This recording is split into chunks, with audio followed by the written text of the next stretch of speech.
Hello दोस्तों, स्वागत है आपका मेरे YouTube चैनल में। आज के इस वीडियो में देखें कक्षा 7 के विज्ञान का पाठ 2 प्राणियों में पोषण का प्रश्न उत्तर। तो चलिए देख लेते हैं। प्रश्न संख्या 1, उचित शब्द द्वारा रिक्त स्थान की पूर्ति कीजिए। तो यहाँ पे आपको बहुत सारे रिक्त स्थान दिख रहे हैं जिन्हें भरना है। सबसे पहला है क, मानव पोषण के मुख्य चरण अंतर्ग्रहण, पाचन, अवशोषण, स्वांगीकरण एवं निष्कासन हैं। तो आपको इस तरह भरना है जिस ऑर्डर पे आपको बताए हैं।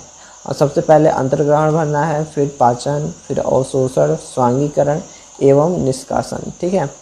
अब इसका ख देखते हैं। मानव शरीर की सबसे बड़ी ग्रंथि का नाम, तो उस ग्रंथि का नाम है यकृत। ठीक है, तो आप इसमें यकृत भर लीजिएगा। ग, अमाशय में हाइड्रोक्लोरिक अम्ल एवं का स्राव होता है।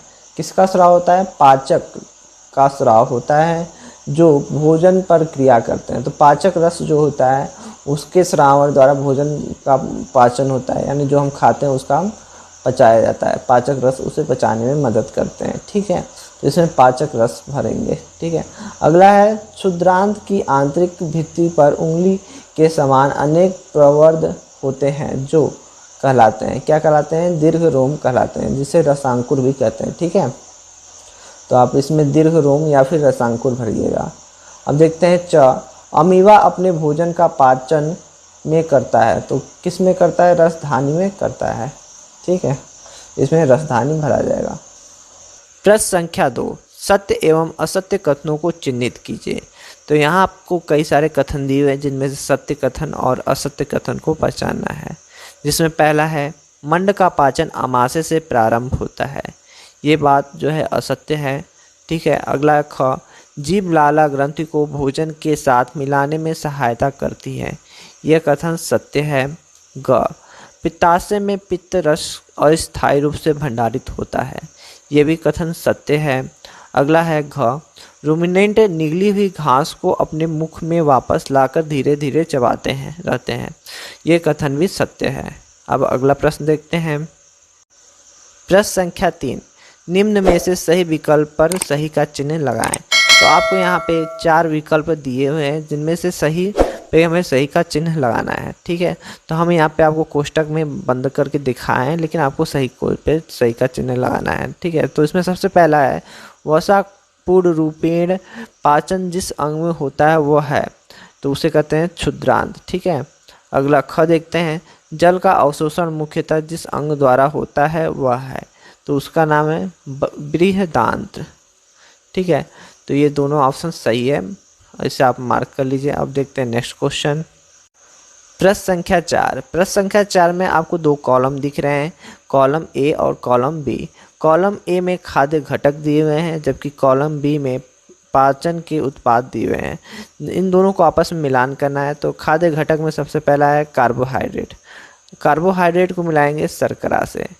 और प्रोटीन, खाद्य घटक में दूसरा दिया है प्रोटीन। प्रोटीन जो है अमाइनो अम्ल से मिलकर बना होता है, इसलिए इसे अमाइनो अम्ल से मिलाएंगे। तीसरा खाद्य घटक में दिया है वसा, तो वसा को मिलाएंगे वसा अम्ल एवं ग्लिसरॉल। ठीक है, तो इस तरह ये क्वेश्चन हो गया। अब नेक्स्ट क्वेश्चन देखते हैं। प्रश्न संख्या 5, दीर्घ रोम क्या है, वह कहाँ पाए जाते हैं एवं उनके क्या कार्य हैं? इसका उत्तर होगा दीर्घ रोम क्षुद्रांत की आंतरिक भित्ति पर उंगली के समान उभरी हुई संरचना होती है, जिसे दीर्घ रोम या फिर रसांकुर भी कहते हैं। दीर्घ रोम के अंदर मौजूद रक्त वाहिकाएं पचे हुए भोजन से पोषक तत्वों को अवशोषित करती हैं। दीर्घ रोम की सतह से पचे हुए भोजन का अवशोषण होता है तथा यह रुधिर वाहिकाओं में चला जाता है। प्रश्न संख्या 6, पित्तरस कहाँ निर्मित होता है? यह भोजन के किस घटक के पाचन में सहायता करता है? तो इसका उत्तर होगा पित्तरस का स्राव यकृत नामक ग्रंथि करती है। ठीक है, जिसे पित्ताशय नामक थैली में संग्रहित किया जाता है। पित्तरस वसा के पाचन में मदद करता है। अगला प्रश्न देखते हैं। प्रश्न संख्या 7, प्रश्न संख्या 7, उस कार्बोहाइड्रेट का नाम लिखिए जिनका पाचन रूमिनेंट द्वारा किया जाता है परंतु मानव द्वारा नहीं। इसका कारण बताइए। तो इसका उत्तर होगा सेलुलोज एक प्रकार का कार्बोहाइड्रेट के पाचन के लिए अधिक समय की आवश्यकता होती है। रूमिनेंट की आहार नाल मनुष्यों की आहार नाल से बड़ी होती है। इसके लिए सेलुलोज रुमिनेंट द्वारा पचाया जा सकता है, लेकिन मनुष्यों द्वारा नहीं। तो मतलब आपको समझ में आ रहा होगा, जो आहार नाल मनुष्य में होता है वो पशुओं के कंपेरिजन में काफ़ी छोटा होता है, या फिर कह सकते हैं आपके पशुओं का आहार नाल काफ़ी बड़ा होता है, जिसके कारण पशु जो है आसानी से घास को, सेलुलोज को पचा लेते हैं, जबकि मनुष्य नहीं पचा पाते हैं। प्रश्न संख्या 8, क्या कारण कि हमें ग्लूकोज से तुरंत ऊर्जा प्राप्त होती है? तो इसका उत्तर होगा, हमें ग्लूकोज से ऊर्जा तुरंत प्राप्त होती है क्योंकि कोशिकाओं में ग्लूकोज ऑक्सीजन की मदद से कार्बन डाइऑक्साइड और पानी में आसानी से टूट जाता है और ऊर्जा निकल जाती है, और ग्लूकोज का पाचन मुंह से ही शुरू हो जाता है। तो यहाँ पर आपको दो बातें याद रखनी है कि ग्लूकोज जो है आसानी से टूट जाता है, दूसरी बात कि इसका जो ग्लूकोज का पाचन है वो मुंह में ही स्टार्ट हो जाता है। ठीक है, तो ये दोनों बातें इसमें याद रखनी है। अब देखते हैं प्रश्न संख्या 9, आहार नाल के कौन से भाग द्वारा हमें निम्न क्रियाएं संपादित होती हैं? ठीक है, तो सबसे पहला हम देखते हैं इसमें क्या दिया है, पचे भोजन का अवशोषण। तो पचे हुए भोजन का अवशोषण जो है छोटी आंत करता है। दूसरा है भोजन को चबाना। तो भोजन को चबाने के लिए क्या यूज होता है, मुख, जो हमारा मुख्य गुहिका है वो यूज होता है, यानी हमारे मुंह में भोजन को चबाया जाता है। जीवाणु को नष्ट करना। तो जीवाणुओं को नष्ट कहाँ होता है, आमाशय में। आमाशय में एसिड निकलता है जो कि भोजन के जीवाणुओं को नष्ट करता है। भोजन का संपूर्ण पाचन छोटी आंत में होती है। मल का निर्माण। तो मल का निर्माण बड़ी आंत करता है। अब अगला प्रश्न देखते हैं, प्रश्न संख्या 10, मानव एवं अमीबा के पोषण में कोई एक समानता एवं एक अंतर लिखिए।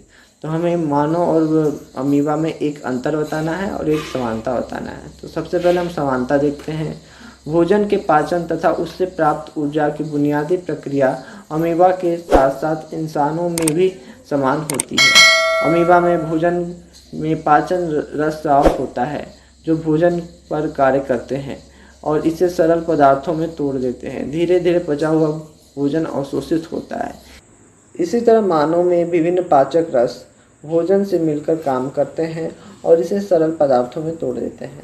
यानी जो हमारा भोजन को तोड़ने वाली प्रक्रिया है वो अमीबा और मानव में दोनों में सेम होती है। ये समानता है। आपको बात यहाँ पे समझ में आ रही होगी। अब अंतर देख लेते हैं। अमीबा में पाचन प्रक्रिया सरल और जबकि मनुष्य में जटिल प्रक्रिया होती है। तो यानी जो पाचन प्रक्रिया है वो अमीबा में काफ़ी सरल होती है, यानी बहुत आसानी से टूट जाता है, जबकि अगर मनुष्य में देखा जाए तो मनुष्य में जटिल एक प्रक्रिया है। प्रश्न संख्या 11, प्रश्न संख्या 11 में आपको दो कॉलम दिख रहे हैं जिसे आपस में मिलान करना है।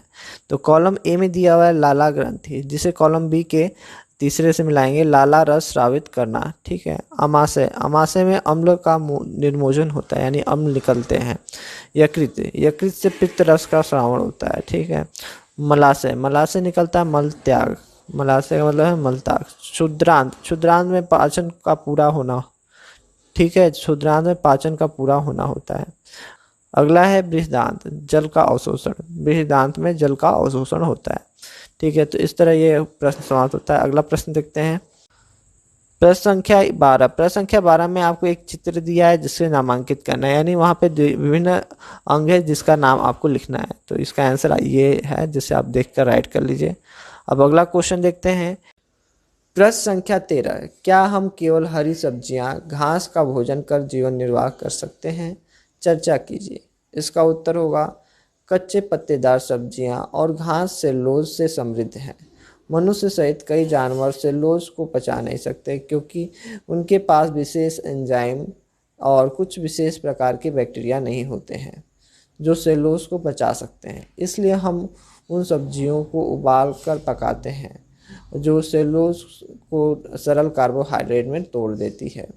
हम केवल सब्जियों को उबाले हुए और पके हुए रूप में लेकर खाकर उसको पचा सकते हैं। कुल मिलाकर कहना ये है कि अगर हम पका के खाएं तो हम जीवित रह सकते हैं, अब बिना पकाए ऐसे ही खाएं तो उसे पचाना बड़ा मुश्किल रहेगा। ठीक है, तो इसी के साथ इस चैप्टर में दिए हुए सारे क्वेश्चन आंसर आपको हमने बता दिए। इसके आगे के चैप्टर का क्वेश्चन आंसर देखने के लिए हमारे चैनल को सब्सक्राइब करिए, वीडियो को लाइक करिए, और चैप्टर से रिलेटेड कोई प्रश्न है आपका तो उसके लिए हमारा